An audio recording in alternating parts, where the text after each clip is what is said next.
নমস্কার বন্ধুরা, কেমন আছেন সবাই? সোফিয়ার সাত কাহনে আপনাদের সবাইকে স্বাগত জানাই। বন্ধুরা, আগের ভিডিওটা আপনাদের ভালো লেগেছে, ভালো ভালো কমেন্ট পেয়েছি, কিন্তু একটু কমেন্টটা কম পাচ্ছি। এবার দেখুন, সবাই তো সবসময় কমেন্ট করতে পারেন না। তারা শুনছেন, আমার পাশে আছেন, এই বিশ্বাসটা আমার মনে রয়েছে। আর জানেনই তো ভীষণ খারাপ সময়ের মধ্যে দিয়ে যাচ্ছি। হ্যাঁ, হয়তো অত ঘন ঘন ভিডিও নিয়ে আসতে পারছি না, কারণ একটাই ব্যাপার, সেটা হচ্ছে স্টকের প্রবলেম হচ্ছে। কারণ অনেক ঘটনা, সুদীর্ঘ যে আমার কর্মজীবন, সেখান থেকে টুকটাক করে টেনে এনে মনে পড়ে, সেগুলো বলি, কিন্তু এখন আর সেগুলো মনে করতে পারছি না। তাই প্রতিবারের মতো আপনাদের বলছি, আপনাদের কাছে বা আপনাদের কারো মুখে শোনা এমন কোনো ঘটনা যেটা কোনো চ্যানেলে বলা হয়নি, সেরকম কোনো ঘটনা যদি থাকে দয়া করে আমাকে একটু জানাবেন। তাহলে চলুন আজকে শুরু করি। আপনাদের অনেক দিন গোপাল পালের ঘটনা শোনানো হয়নি, আমার বাঁকুড়ার সেই ভাই। আর আমার শাশুড়ি মা যখন মারা গেছেন, ও আমার সাথে যোগাযোগ করেছিল। তারপরে বেশ কিছুদিন ও আমার সাথে যোগাযোগ করতে পারছে না, হয়তো ব্যস্ত আছে। যাই হোক, চলুন তাহলে আজকের ঘটনা শুরু করি। আজকের ঘটনাটা যেটা বলতে চলেছি, গোপালের ঘটনা মানেই কি গায়ের শিহরণ তৈরি করা ঘটনা। আজকের ঘটনাটাও কিন্তু সেই একই রকম ঘটনা। তা শুরু করি ঘটনাটা। ঘটনাটা যেটা বলতে চলেছি সেটা তিনজন ঘনিষ্ঠ বন্ধুর একটি ঘটনা। তিনজন ঘনিষ্ঠ বন্ধুর মধ্যে গোপালের তিন পিসি। এবার তিন পিসির মধ্যে বড় পিসির বিয়ে হয়েছে গোপালদের পাড়াতেই, ওই ধরুন 10-12টা বাড়ি পরেই পিসিমার বাড়ি ছিল আর কি। আজ আর পিসিমা নেই, মারা গেছেন তিনি। তাই বড় পিসির 3 ছেলে ছিল। 3 ছেলের মধ্যে একজন ছেলে ছিলেন যার নাম হচ্ছে কার্তিক দত্ত। তাই কার্তিক দত্ত যিনি ছেলেটি, উনি কিন্তু ইলেকট্রিক ডিপার্টমেন্টের অফিসার র্যাঙ্কে চাকরি করতেন। বর্তমানে উনি রিটায়ার করেছেন এবং প্রচুর তার মানে পেনশন পান, ভালো রকম পেনশন পান, এবং আর্থিক সচ্ছলতা বাড়িটিতে রয়েছে। মানে গোপাল যেরকম আমাকে জানিয়েছে। আরেকজন বন্ধু, মানে এই 3 বন্ধুর বললাম কথা, আরেকজন বন্ধু হচ্ছে গোপালের জ্যাঠার ছেলে, যার নাম হচ্ছে স্বপন পাল। ঠিক আছে। আরেকজন হচ্ছে গোপালদের ওখানকার যিনি শেষ জমিদার, তার ছেলে, যার নাম হচ্ছে গোপাল জানিয়েছে দীপেন বাবু। এই 3 জন মানে অভিন্ন হৃদয় বন্ধু যাকে আমরা বলি, ছোট্টবেলা থেকে একসাথে তাদের বেড়ে ওঠা বন্ধুত্ব, হ্যাঁ, সব কিছু। এবারে এই যে 3 জন যাদের কথা বলছি, এদের আর্থিক অবস্থা প্রত্যেকের বাড়ির কিন্তু যথেষ্ট ভালো ছিল। আর এই যে স্বপন পাল, মানে গোপালের জেঠুর যে ছেলের কথা বললাম, উনি কিন্তু পরবর্তী সময় মানে চাকরি করেছেন কোঅপারেটিভ ব্যাংকে। তিনিও রিটায়ার করেছেন। তিনি থাকেন হচ্ছে বাঁকুড়াতে। আর কার্তিক দত্ত তো গোপালদের পাড়াতেই থাকেন। আর দীপেন বাবু এই ধরুন 60-65 বছর বয়সে উনি কিন্তু মারা গেছেন। উনি পরবর্তী সময় কলকাতায় চলে গেছিলেন এবং সেখানেই মারা গেছেন। এবারে এখন তো প্রত্যেকের ওই 60-65 এরকমই বয়স হবে। তা ওনাদের কথা কিন্তু আজও গোপালদের পখন্নায় মুখে মুখে ফেরে। কারণ হচ্ছে ওনাদের প্রচুর অবদান রয়েছে। ধরুন গ্রামের হাট বলুন, হ্যাঁ, বা বিভিন্ন রকম ক্লাব বলুন, এগুলো যে আর কি তৈরি করা, তার পেছনে কিন্তু এনাদের বিরাট বড় অবদান রয়েছে। এবং ওদের গোপাল যেটা জানিয়েছে, ওদের পখন্নায় একটা হাট আছে যেটা সপ্তাহে 2 দিন হয়, শনিবার এবং মঙ্গলবার। সেই হাটের জমিটি কিন্তু এই যে জমিদার পুত্র যিনি দীপেন বাবু, যার নাম বললাম, উনি কিন্তু ওই মানে পখন্না ওই গ্রামকে কিন্তু দান করেছিলেন। তা সেখানেই কিন্তু হাটটি বসে। তা এইভাবে তিনজন মানে বন্ধু। এবারে এনাদের একটা স্বভাব ছিল, ওই যে আমি বলেছি বারবার গোপালের যত ভিডিও তাতে বলেছি যে ওদের ওই নদীর যে জায়গাটা ভীষণ মনোরম একটা জায়গা, ফলে ওরা ওই রোজ দিন ওই নদীর পাড়ে বেড়াতে যেতেন এবং ফিরে যখন আসতেন ওই সন্ধে সন্ধ্যায় ফিরে আসতেন, এসে ওখানে একটা বুড়ি সায়র বলে একটা সায়র আছে। এবার আপনারা সায়র মানে নিশ্চয়ই বুঝতে পারছেন, বিরাট বড় দিঘি।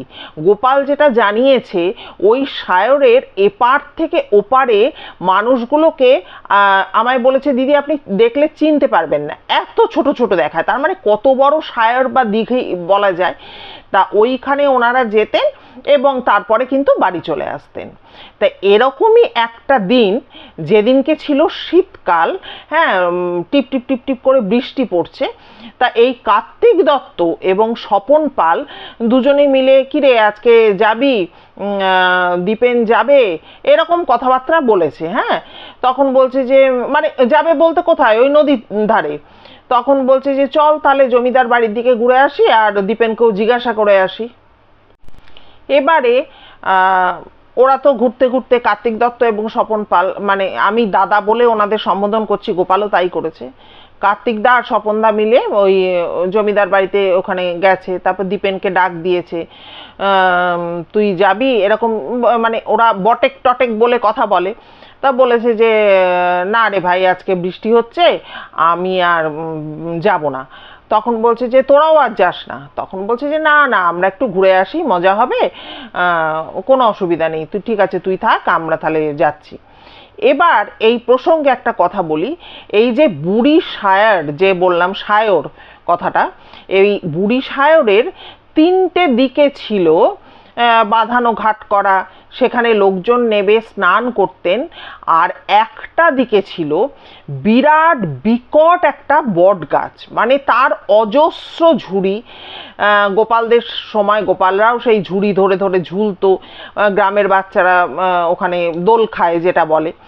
আর তার তলায় ছিল হচ্ছে একটি সমাধি। তা একটা মান্যতা ছিল গ্রামের মানুষের যে ওটা হচ্ছে মুসলিমদের পীর সাহেবের সমাধি। হ্যাঁ, পীর সাহেব তলা সবাই বলতো। তা ওখানে যখন কেউ যেত তা তখন কিন্তু ওই ধরুন জুতোটা খুলে দুপা পেঁচিয়ে এসে প্রণাম করে তারপরে জুতো পরে যেখানে যাওয়ার যেত, মানে সবাই খুব ওখানে শ্রদ্ধা ভক্তি করতো পীর সাহেব তলাটাকে। এবং ওই যে পুকুরের যে দক্ষিণ দিকটা সেখানে কিন্তু সবাই গিয়ে কিন্তু পটি করত। কারণ বুঝতেই পারছেন এই ঘটনাটা কিছু না হলেও 40-45 বছর আগের ঘটনা বলছি। তখন কিন্তু ওখানে ইলেকট্রিসিটি বা বিদ্যুৎ কিছুই ছিল না, আর বাথরুম পায়খানাও কিন্তু কারো বাড়িতে ছিল না। ফলে ওই দক্ষিণ দিকটা কিন্তু গ্রামের মানুষের ওই পটি করার স্থান হিসাবে নির্বাচন করা ছিল। কারণ এই সমস্ত প্রত্যন্ত গ্রামগুলোতে তখনকার দিনে তো টয়লেট ল্যাট্রিনের কোনো সুবিধা না থাকার জন্য একটা কোনো এলাকা বা একটা কোনো গ্রাম বেছে নিয়ে সেখানে সবাই, মানে গ্রাম বলছি, কোনো একটা জায়গা বেছে নিয়ে সবাই কিন্তু সেখানে পটি করতে যেত। তো এই ছিল রোজের ব্যাপার। তা ওরা এই দুই বন্ধু মিলে তখন নদীর ধারে আখ চাষ হতো। হ্যাঁ, আখ চাষ হতো এবং আখ থেকে ওই যে গুড় তৈরি হতো। হ্যাঁ, টকবক করে তলায় আগুন দেওয়া হতো এবং ও একটা কি একটা উচ্চারণ করেছে, ওই জায়গা ওই জিনিসটিকে কি বলে আমি একটা আপনাদের বোঝাবার জন্য বলছি, পাত্র। সেই পাত্রের মধ্যে টকবক টকবক করে গুড় ফুটতো। আর এরা এই যে কার্তিক দত্ত আর স্বপন পাল বা দীপেন বাবু এরা কি করতো, বা গ্রামের বাচ্চারা কি করতো, বাড়ি থেকে না 5-6টা আলু নিয়ে যেত। আলুগুলোকে সুতোতে গেঁথে, হ্যাঁ ধরুন একটা আলুর মালা যেমন আমরা বানাই সেরমভাবে ধরুন সুতোর মধ্যে আলুগুলোকে গাঁথতো, গেঁথে একটা ঠ্যাঙা বা একটা লাঠির সাহায্যে ওইটাকে না ওই ফুটন্ত গুড়ের মধ্যে ডুবিয়ে রেখে দিত। এর ফলে কি গুড়টা তো ফুটছে আর আলুটার ভেতরে কিন্তু গুড়টা ঢুকছে। এরপরে যখন গুড়টা ওই গুড়টা থেকে আলুটা তোলা হতো, যেটা আমাকে যেভাবে গোপাল বলেছে যে পুরো রসগোল্লার যেমন রসে চুবিয়ে রাখা হয় সেই রকমভাবে মানে আলুগুলো খেতে গোপাল বলছে আমরা একাধিকবার খেয়েছি, অপূর্ব সুন্দর লাগে, অসম্ভব মিষ্টি হয়ে যায় সেই আলুগুলো। তা ওই কার্তিক দত্ত আর স্বপন পাল ওই দিন ওরকম আলু নিয়ে গেছে, নিয়ে গিয়ে আলুগুলোকে গেঁথে ওই গুড়ের মধ্যে, তো গুড় ফুটছে ওর মধ্যে ডুবিয়ে রেখেছে, এবং তারপরে আলু টালু খেয়ে ওখানে বসে কিছুক্ষণ গল্প করে এরপর যখন সন্ধ্যা সন্ধ্যা হয়ে আসছে ওরা টুকটুক করে হাতে একটা টর্চ ছিল, টর্চ নিয়ে গেছিল, সেই টর্চটা জেলে খুব একটা তখন যে অন্ধকার হয়ে গেছে তা বলবো না, কিন্তু অন্ধকার ঘনিয়ে আসছে, যেহেতু বললাম শীতকাল। এরপরে ওরা চলে যায় বুড়িসায়রের ওখানে। এবার বুড়িসায়রের সেই দক্ষিণ পাড়ে বললাম ওরা দুই বন্ধুতে পটিতে বসে। এবারে কার্তিক দত্ত কিন্তু পুকুরের দিকে মুখ করে পটি করছে, তার কিছুটা তফাতে স্বপনদা উনি কিন্তু কার্তিক মানে পুকুরের দিকে পেছন করে উল্টো দিকে মুখ করে পটি করছে, আর দুই বন্ধু গল্প করছে। মানে বন্ধুদের তো আর গল্পের শেষ হয় না। আর তখন বলি তাদের বয়সটা বলি, সবে তারা কিন্তু উচ্চ মাধ্যমিক পরীক্ষা দিয়েছে, সেই ছুটি চলছে, দুজন দুজনের মনের প্রাণের কথা বলছে, আর প্রাণের বন্ধুও তারা। কথা বলতে বলতে হঠাৎ করে কার্তিক দত্ত একটা অদ্ভুত জিনিস কিন্তু লক্ষ্য করে। কার্তিক দত্ত লক্ষ্য করে যে ওই বুড়ি সায়র বলে যে মানে বড় বিশাল দিঘিটার কথা বলছি, তার মধ্যে পীর সাহেব তলা থেকে একটা চাকা, গোপাল যেটা বলেছে পুরো ধরে নিন একটা গরুর চাকা, সেটা বনবন বনবন বনবন করে পুরো পীর সাহেবের জলের মধ্যে ঘুরছে এবং জল উথাল পাতাল করছে, আর ওই চাকাটা ঘুরেই যাচ্ছে ঘুরেই যাচ্ছে। এবার তখন তো বললাম সবে অন্ধকার হয়ে আসছে, এটা কিন্তু কার্তিক দত্ত যেহেতু পুকুরের দিকে মুখ করে বসেছিল তার চোখে কিন্তু এটা পড়ে। সে তখন আস্তে আস্তে স্বপন বাবুকে বলে যে এ ভাই এদিকে ঘুরে দেখ, একটা অদ্ভুত ঘটনা ঘটছে। বলে কি ঘটছে? বলে তুই পুকুরের দিকে ঘুরে দেখ। এবার স্বপনদাও কিন্তু ওটা লক্ষ্য করে যে ওই রকম একটা চাকা বনবন বনবন করে ঘুরছে আর জল তোলপাড় তোলপাড় করছে। এবার স্বপনদা তখন একটু তো তফাতে দুজনে পটিতে বসেছিল, কাছে চলে আসে কার্তিকদার। এবারে এসে বলে হ্যাঁ রে কার্তিক, এটা আবার কি হচ্ছে রে? তখন এবার কার্তিক দাও বলে যে হ্যাঁ এরকম একটা চাকা কেন জলের মধ্যে এরমভাবে পাই পাই করে ঘুরবে, এরম তো কোনোদিনও আমরা দেখিনি। এবার এরা প্রত্যেকে বললাম তো বর্ধিষ্ণু পরিবারের ছেলে ছিল, এরা পড়াশোনা যেহেতু করেছে, এদের মধ্যে ওই ভূত প্রেত এই ব্যাপারগুলো এরা একদম বিশ্বাস করতো না। তখন বলছে এটা কি হচ্ছে রে, আমরা তো এটা কোনোদিনও দেখিনি। এরপরে ওরা বলছে চুপ করে আমরা বসে থাকি দেখি কি হয়। প্রায় 20-25 মিনিট চুপ করে বসে থাকার পর দেখলো ওরা যে চাকাটা কিন্তু আবার ওই পীর সাহেব তলার যে জায়গাটা ওখানে কিন্তু ফিরে গেল। তখন এরা দুই বন্ধু আলোচনা করছে যে এবার আমরা কি করে ওই জলের মধ্যে গিয়ে, আমরা তো যাই হোক পটি হয়ে যাওয়ার পর স্বাভাবিক ব্যাপার যেটা জলে তো প্রয়োজন পড়বেই, আমরা কি করে ওখানে পরিষ্কার হব দুজনে। হ্যাঁ তখন বললো যে ঠিক আছে চল। ওই পীর মানে বুড়িসায়রের একদম পাশে বা লাগোয়া একটা পুকুর ছিল, ছোট্ট পুকুর, যেটার নাম ছিল গড়গড়ে পুকুর। হ্যাঁ আমার মনে হচ্ছে আমি যদি খুব ভুল না করি তাহলে গড়গড়ি বা গড়গড়ে এরকম একটা নাম বলেছে গোপাল। বলে গড়গড়ে পুকুরে চল, ওখানে গিয়ে আমরা হাত মুখ ধুয়ে টুয়ে পরিষ্কার হয়ে আমরা বাড়ি ফিরবো। তখন সেই মতো এবারে গড়গড়ে পুকুরে যখন যাচ্ছে তখন আগে আগে যাচ্ছে কার্তিক দত্ত, পেছনে যাচ্ছে স্বপন পাল। এবার কার্তিক দত্ত যেতে যেতে বলছে আরে গড়গড়ে পুকুরে এই স্বপন দেখ ঘাটের কাছে কে যেন একটা সাদা জামা কাপড় পরা কে যেন একটা ওখানে বসে আছে না? এবার স্বপন পালও দেখেছে যে হ্যাঁ ও তো বসে আছে। বলে কি রে, ওর সামনে গিয়ে কি করে নামবো, একটা লজ্জা ফজ্জারও ব্যাপার থাকে, ছোট বাচ্চা ছেলে। তখন বলছে যে দাঁড়া না একটু দাঁড়া, এক্ষুনি তো লোকটা চলে যাবে, একটু বসে আছে হয়তো, আমরা অপেক্ষা করি তারপর যাব। এইবারে ঠিক আছে। বলে কে বলতো ওই লোকটা? হ্যাঁ একা একা কার্তিক দত্ত বলছে ওইখানে বসে আছে, এ তো আমার ভালো লাগছে না রে স্বপন, এ কি আমাদের সাথে উল্টোপাল্টা কিছু হচ্ছে না কি রে? বলে দেখ কি উল্টোপাল্টা হবে, ও বসে আছে, ও এক্ষুনি চলে যাবে। এবার তো সময় চলে যাচ্ছে, সময় চলে যাচ্ছে, সে লোক তো আর ওখান থেকে উঠছে না। তখন ওরা মানে দুই বন্ধু বলছে কি রে, এ তো উঠছেই না, বলে দুজন দুজনার দিকে যেই তাকিয়েছে, তাকিয়েই ঘাটের দিকে তাকিয়েছে, দেখছে ওখানে কেউ কিন্তু বসে নেই। এইবার কার্তিক দত্ত ভয় পেয়ে গেছে রীতিমতো। সে স্বপনকে বলছে যে এই স্বপন, এই লোকটা কোথায় গেল রে, আমরা একটু মুখোমুখি তাকালাম, চোখের পলক পড়ার মধ্যে লোকটা ভ্যানিশ হয়ে গেল। তো স্বপনদা বলছে যে আরে ও চলে গেছে। বলে চলে কি করে যাবে, কোথায় যাবে, এ তো ফাঁকা জায়গা, গ্রামাঞ্চল, এত বছর আগের ঘটনা বলছি, তাহলে কোথায় যাবে, তাকে তো খুঁজে পাওয়াটা মানে দেখতে পাওয়াটাই স্বাভাবিক। বলে দূর ছাড় তো, তোর ভয় লাগে, তুই পরে আয়, আমি চললাম। বলে স্বপনদা তো ঘাটে নেমে মুখ হাত পা যা ধোয়ার ধুয়ে টুয়ে নিয়েছে। এইবারে স্বপনদা ঘাট থেকে উঠে এসছে। এবার কার্তিক দত্ত গিয়ে হাত মুখ ধুয়ে নিয়েছে। নেওয়ার পর তখন তো বুঝতেই পারছেন সময় অনেকটা পার হয়ে গেছে, মানে আরো অন্ধকার অন্ধকার হয়ে গেছে। তখন যখন কার্তিক দত্তর হয়ে গেছে, তখন স্বপনদা বলছে যে এই কার্তিক উঠে আয়, চ বাড়ি যাই। তখন বলছে যে এই শোন না, এই শোন না বলেনি, বলছে যে তুই যা, আমার এখানে ভালো লাগছে। এইবারে স্বপনদা বলছে তোর এখানে ভালো লাগছে মানে?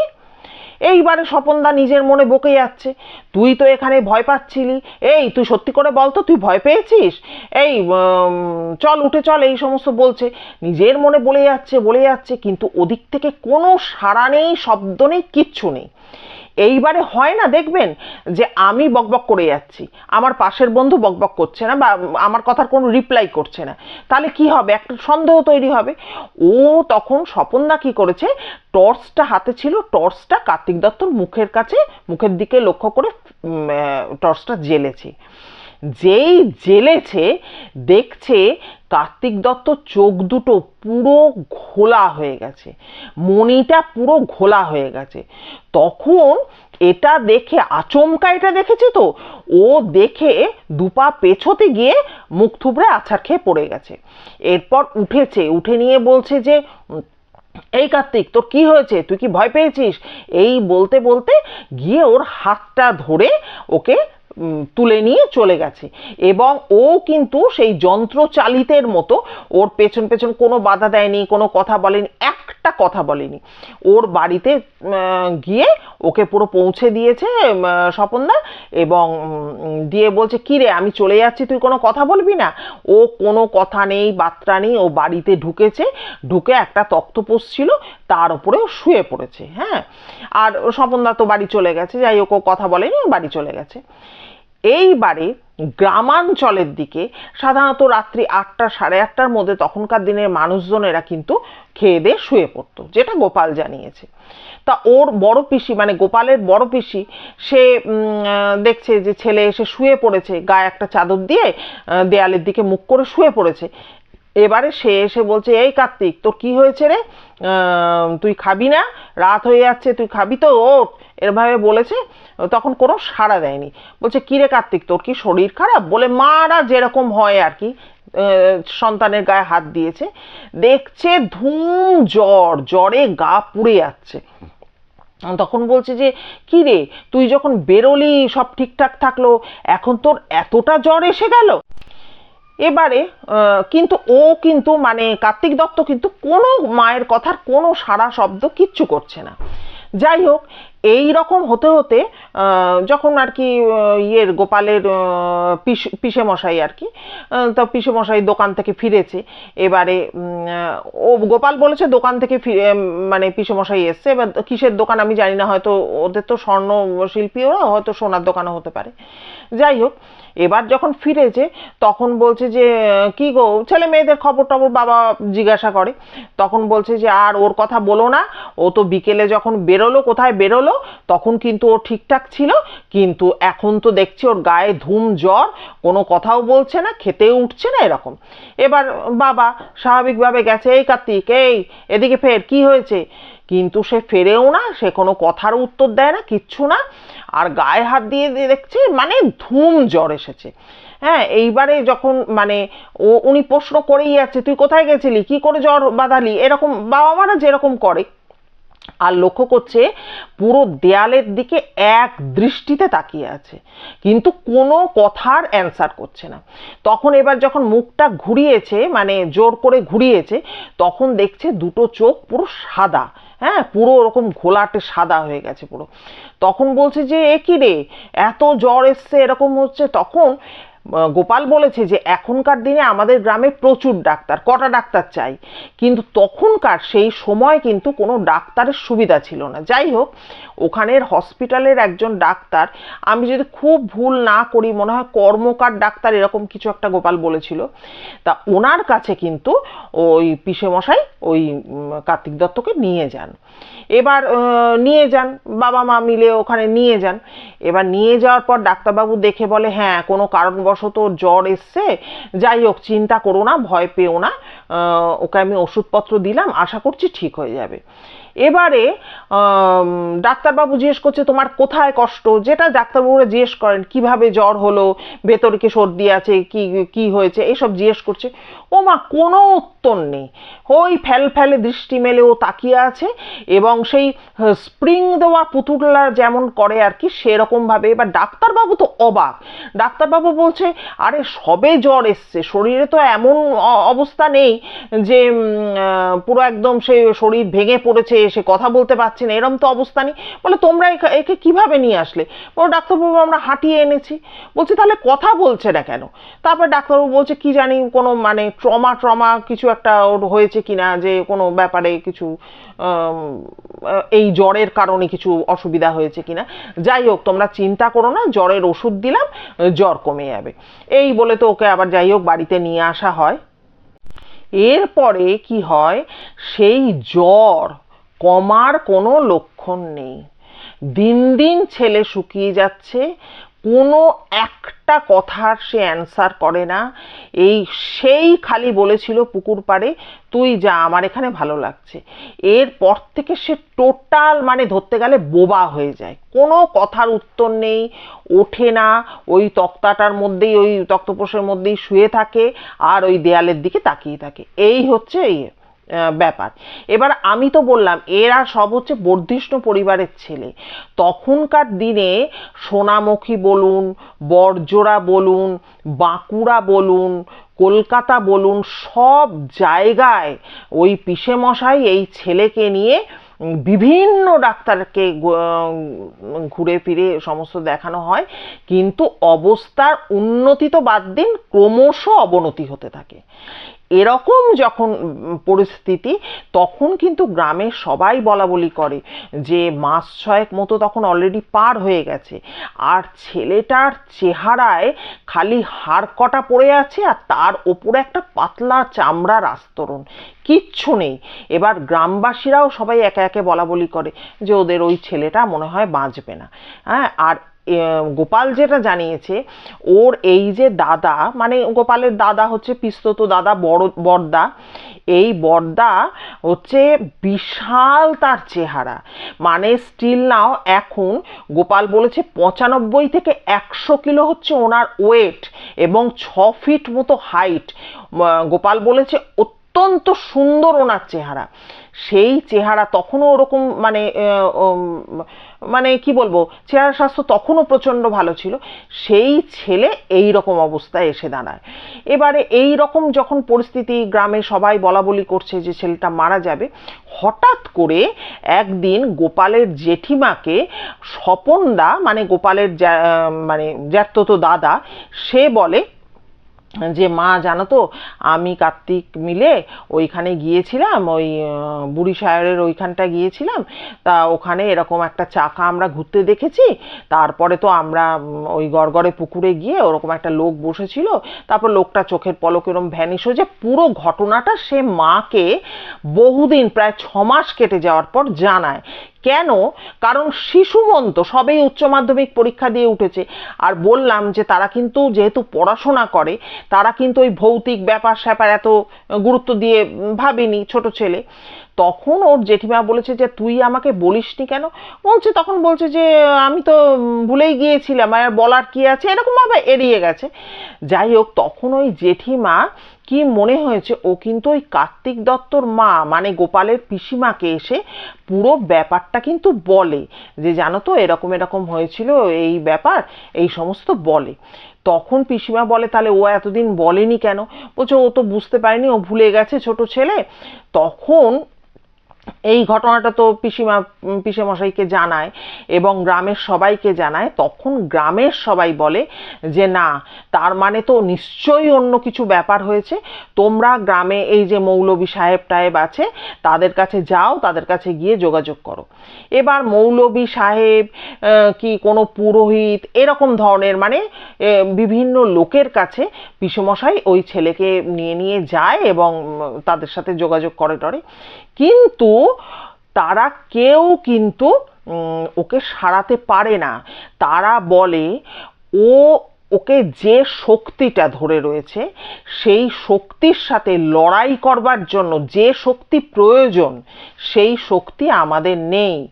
আপনি কোনো রকম কোনো বড় বিশাল কোনো মানে মুসলিমদের যে আর কি হয় পীর পয়গম্বর এদের সাথে যোগাযোগ করুন, কিন্তু আমাদের পক্ষে একে ঠিক করা সম্ভব নয়। এবার সেই রকম লোক তো পাওয়াই যাচ্ছে না।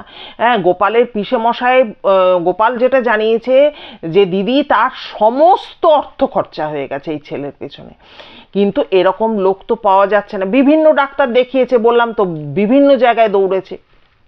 তখন হঠাৎ করে উনি একটা খোঁজ পান যে ফুরফুরা শরীফের পীর সাহেব আছেন, তিনি কিন্তু এই বিশাল বিশাল যে বড় ব্যাপারগুলো সেগুলো কিন্তু উনি দেখেন বা উনি তার সেটাকে মোকাবিলা করতে পারেন। তখন উনি কিন্তু ফুরফুরা শরীফ যান এবং খবর মানে মারফত জানতে পারেন, মানে লোক মারফত, যে ওনার প্রচুর বয়স হয়ে গেছে এবং প্রচুর ওনার কাজ। হ্যাঁ, আর মানুষের যেহেতু এই ধরনের মানুষরা মানুষের মঙ্গলের জন্যই চেষ্টা করেন, তখন উনি ওখানে যান এবং ওখানে গিয়ে তখন ওই ফুরফুরা শরীফে গিয়ে উনি ওনাকে পুরো ব্যাপারটা বলেন। তখন উনি বলেন যে দেখো আমার তো প্রচুর বয়স হয়ে গেছে, আমি তো ওইভাবে যেতে পারবো না, আর ছেলের যা পরিস্থিতি ছেলেকেও আনা যাবে না। এবারে তখনকার দিনের যানবাহন বলতে গোপাল যেটা জানিয়েছে হয় সাইকেল নয় গরুর গাড়ি, এ ভিন্ন তো কিছু নেই। তখন উনি বলেন যে কেন তোমাদের ওখানে যারা মৌলবী টৌলবী মসজিদে আছেন তারা পারছে না? বলছে যে না বাবা, আমরা সবার কাছে ঘুরে এসেছি কিন্তু কেউ কিছু করতে পারছে না। তখন বলছে কি হয়েছিল বলো তো? তখন উনি পরিষ্কার বলেন যে দুই বন্ধু মিলে ওখানে একটা বুড়ি শায়র আছে, হ্যাঁ, সেই শায়রের ধারে গিয়ে ওরা পটিতে বসেছিল। তখন দেখেছিল একটা গরুর গাড়ির চাকার মতো একটা জিনিস পুরো জলের মধ্যে জল তোলপাড় করছিল। তখন ওরা ওই বাচ্চা ছেলে তো ওখানে আর নামেনি, কাছেই গড়গড়ে পুকুর আছে ওখানে চলে গিয়েছিল। ওখানে গিয়ে দেখেছে ঘাট পাড়ে একটা লোক এরকম বসে আছে, সাদা পোশাক পরা। তারপরে তো চোখের পলকে লোকটা ভ্যানিশ হয়ে যায়। তারপর থেকে জলে নেবে, ও আর উঠতে চাইছিল না ঘাট থেকে। তারপর থেকেই ছেলে এরকম হয়ে গেছে। তখন বলছে যে তার সাথে যে ছেলেটা গেছিল তার কি হয়েছে? তখন বলছে যে সাথে যে ছেলেটা গেছিল সে একদম ঠিকঠাক আছে, তার কোনো প্রবলেম নেই, কিন্তু যত কিছু হয়েছে আমার ছেলের সাথেই হয়েছে। তখন উনি বলেন যে দেখো, এটা কিন্তু তোমার ছেলেকে ধরেছে জিনে, এবং ভয়ঙ্কর মানে ক্ষমতা সম্পন্ন একটা জিন সে কিন্তু তোমার ছেলেকে ধরেছে। এবং আমি কিন্তু ওখানে গেলে পর, আমি তো প্রথম কথা এত বয়স হয়ে গেছে, আমি তো ওইভাবে যেতে পারবো না। তখন বলেছে ঠিক আছে, আমি অ্যাম্বাসাডার ভাড়া করে, তখন তো অ্যাম্বাসাডারই চলতো, অ্যাম্বাসাডার ভাড়া করে আপনাকে নিয়ে যাব। বলছে আমি গিয়ে ওকে যা ক্রিয়াকলাপ আছে সেটা করে চটজলদি যে ফিরে আসতে পারবো এমন হবে না, আমার লাগবে হচ্ছে পুরোপুরি 7টা দিন। তুমি ওখানে যাও, ওখানে গিয়ে যে তোমাদের যে মসজিদ আছে সেখানে মৌলবী সাহেবকে বলবে ফুরফুরা শরীফের পীর সাহেব আসবেন, উনি যেন আমার পুরো ব্যবস্থা, থাকা খাওয়ার ব্যবস্থা করে দেন, এবং তবেই আমি যাব। এবং 7 দিন কিন্তু আমার সময় লাগবে তোমার ছেলেকে সুস্থ করে তুলতে। এরপরে তো পীর সাহেবকে নিয়ে আসা হয় ওখানে। নিয়ে আসার পর উনি তো মসজিদে গিয়ে ওঠেন, খাওয়া দাওয়ার সব কিছু, এত দূর থেকে এসছেন, ব্যবস্থা করে দেওয়া হয়। ওখানে মৌলবী যিনি ছিলেন তিনি সব ব্যবস্থা করে দেন, এত বড় একজন কি বলবো মানুষ আর কি। যাই হোক, এরপরে ঠিক সন্ধেবেলা যেই মাত্র এই পীর সাহেব ওই ওদের বাড়িতে মানে কার্তিক দত্তদের বাড়িতে উঠোনে পা দেন, সাথে সাথে এই রুগ্ন অশক্ত, যার বলছি হাড় কখানা খালি সম্বল, ওপর একটা চামড়া জড়ানো ছেলেটা দৌড়াতে দৌড়াতে গিয়ে পৌঁছে যায় গড়গড়ে পুকুরে। তখন পীর সাহেব বলেন, গ্রামের জনা 15 জন থেকে 20 জন তোমরা যাও, গিয়ে নিয়ে ওই ছেলেটাকে দরকার পড়লে বেঁধে নিয়ে এসো, ও আছে গড়গড়ে পুকুরে, হ্যাঁ, যেখানে ঘটনাটা ঘটেছিল। একজন দুজন যেও না, ওর শক্তির সাথে তোমরা পারবে না, ওর যতই ওরকম চেহারা হয়ে যাক ওর বিভৎস শক্তি হবে। এবারে সবাই গেছে, গিয়ে গ্রামে কি হয়, একজনের বাড়িতে যখন কোনো বিপদ হয় তখন পুরো গ্রাম কিন্তু ঝাঁপিয়ে আসে, এটা কিন্তু গ্রামের একটা বিরাট ব্যাপার, যেটা আমরা শহরাঞ্চলে পাই না। যাই হোক, এবার ওই রকম হাড্ডা কাড্ডা ধরনের 15 জন মিলে তো ওখানে গেছে, গিয়ে নিয়ে প্রথমে বলেছে, এই কার্তিক চল আমাদের সাথে চল, কিছুতেই যায়নি। এবার 2-3 জন মিলে ওকে যখন ধরেছে, ও একটা ঝাটকা মারছে, এই মানে সন্ডা গন্ডা লোকগুলোকে ফেলে দিচ্ছে। তখন ওই জনা 15 মিলে ওর হাত পা বেঁধে ওকে নিয়ে এসছে, পুরো ধরে নিয়ে এসছে। নিয়ে এসে যেই নিয়ে বাড়িতে ঢুকিয়েছে, তখনও বলছে, পীর সাহেব আমার কি করবে, পীর সাহেব কি আমাকে তাড়াবে ভেবেছে, আমি একে নিয়েই যাব, এরকম খুব আস্ফালন করছে। যাই হোক, এরপরে তো পীর সাহেব যেই ঘরের মধ্যে পা দিল একদম চুপচাপ হয়ে গেল। এবার পীর সাহেব ওর বাবা মা গ্রামের সবাইকে বলল যে তোমরা এখান থেকে সরে যাও, বলে দরজা বন্ধ করে উনি ওনার ক্রিয়াকলাপ সব করলেন। ও ভালো কথা, ওনার সাথে কিন্তু 2-3 জন ওনার সহকারীও ছিলেন, সমস্ত করলেন। এইভাবে টানা 6টা দিন হয়ে যাওয়ার পর 7 দিনের দিন পীর সাহেব বলে গেলেন, সকাল থেকে ওকে দড়ি দড়া চেন সব সমেত কিন্তু আজ সকাল থেকে ওকে বেঁধে ফেলবে, না হলে কিন্তু আমি কিচ্ছু করতে পারবো না। ও যখনই আমাকে দেখছে, মানে যেদিন যেদিন পীর সাহেব এই 6 দিন ধরে এসছে, ও এমন হয়েছে বাড়ির চাল, মানে যে খড়ের ছাউনি দেওয়া যে চাল, সেখান থেকে রাস্তায় জাম্প করে গড়গড়ে পুকুরে চলে যাচ্ছে। পীর সাহেব বলেছে ও কিন্তু ওখান থেকে শক্তি সঞ্চয় করে ফিরে আসছে। ভাবতে পারেন কি মারাত্মক ঘটনা। যাই হোক, বলেছে ওই জন্য যে আজকে 7 দিনের দিন সকাল থেকে ওকে বেঁধে রাখবে, ও যাতে কোনোভাবে ওই পুকুরে যেতে না পারে। যাই হোক, সন্ধেবেলা তো বাবা তো এসছেন, পীর সাহেব বাবা, উনি এসে দরজা বন্ধ টন্ধ করে দিয়েছেন, এবং দিয়ে তারপরে তো ওনার ক্রিয়াকলাপ শুরু হয়েছে। সন্ধে 6টা থেকে এই পুরো পদ্ধতিটা উনি করেছেন। করার পর দরজা উনি খুলেছেন রাত্রে 11:30টার সময়। পুরো গ্রাম তো ওই বাড়িতে ঝাঁপিয়ে পড়েছে এবং সবারই কৌতূহল যে কি হয়। এরপর যখন উনি দরজা খুলেছেন তখন দেখা গেল ছেলে একদম নর্মাল। ছেলে তখন বলছে, আমার এরকম চেহারা হয়ে গেল কি করে, হ্যাঁ বাবা মাকে চিনতে পেরেছে, সবাইকে চিনতে পারছে। তখন তো বাবা মা ঝাঁপিয়ে পড়ে কাঁদছে যে সত্যি কত বড় একটা বিপদ গেল। তখন কিন্তু পীর সাহেব বলে দিয়েছেন যে কখনো কিন্তু এই যে ছেলের এই ব্যাপারটা হলো, এটা ভয়ঙ্কর একটা জিন ধরেছিল এবং ওই পুকুর পাড়ে গিয়ে গিয়ে কিন্তু শক্তি সঞ্চয় করে আসছিল। আমাকে একে ছাড়ানোতে প্রচণ্ড বেগ পেতে হয়েছে, আর একে আর ভবিষ্যতে কোনোদিনও কিন্তু ওই গড়গড়ে পুকুরে যেতে দেওয়া হবে না। কখনো কিন্তু আর পুকুরের ওইখানে যেতে দেওয়া যাবে না, কারণ ওই যে জিন যে একে মানে কি বলবো বশ করতে পেরেছিল, যেটা স্বপনদাকে পারেনি, উনি বলেছেন ওকে বাগাতে পারেনি কিন্তু একে পুরো মানে নিজের বশে নিয়ে নিয়েছিল। ফলে কি হয়েছে যে একে কিন্তু ও যদি ফার্দার পায় তখন কিন্তু আমার ক্ষমতাও আর হবে না যে ওর হাত থেকে একে রেহাই দেওয়ার। এরপরে কি হয়, গোপাল যেটা বলেছে 40-45 বছর আগেকার ঘটনা, বলছে তখন আমাদের গ্রামে বড় জোর হয়তো ওই দীপেনবাবু জমিদারের বাড়িতেই হয়তো টয়লেট ল্যাট্রিন ছিল। এর বাবা তখন পয়সা খরচ করে নিজের বাড়িতে টয়লেট ল্যাট্রিনের ব্যবস্থা করে যাতে ছেলেকে ওই ফাঁকাতে বা বাইরে যেতে না হয়। যাই হোক বন্ধুরা, আজকের ঘটনা অনেকটা বড় ঘটনা, কেমন লাগলো আপনারা অবশ্যই কমেন্ট করে জানাবেন। জানি হয়তো আপনাদের ভালো লাগবে, যাতে ভালো আরও লাগাতে পারি প্লিজ একটু সাহায্যের হাত বাড়িয়ে দেবেন, কারণ এখন আমার সময়টা ভীষণ খারাপ যাচ্ছে, আপনাদের তো বলছি বারে বারে, একটু আমাকে হেল্প করবেন। আর কি বলবো বন্ধুরা, খুব তাড়াতাড়ি ফেরত আসবো নতুন কোনো ভিডিওর সাথে। আর পুরনো যারা বন্ধুরা রয়েছেন দয়া করে প্রতিবারের ন্যায় বলছি, যদি ভালো লাগে আজকের ঘটনা, আপনারা সাথে আছেন আমি প্রতি মুহূর্তে ফিল করি, একটু আপনাদের ফ্রেন্ডস ফ্যামিলির মধ্যে একটু ছড়িয়ে দেবেন। হ্যাঁ, এতে কারো তো কোনো পয়সা খরচ নেই, একটু চ্যানেলটা এগিয়ে যাবে, এটাই হচ্ছে আপনাদের কাছে চাওয়া। আর নতুন বন্ধুরা যারা রয়েছেন অসংখ্য ধন্যবাদ আপনাদের যে আমাকে এতটা সময় ধরে শুনলেন। যদি ভিডিও ভালো লাগে তাহলে দয়া করে একটা লাইক করে সাবস্ক্রাইব করে দেবেন এবং অবশ্যই কিন্তু বেল আইকনের অলে গিয়ে প্রেস করবেন, তাহলে আমার পোস্ট করা ভিডিও নোটিফিকেশান আপনারা চটজলদি পেয়ে যাবেন। আর কি বলবো, সবাই খুব খুব ভালো থাকবেন, সুস্থ থাকবেন। দেখা হচ্ছে তাহলে পরবর্তী ভিডিওতে। নমস্কার।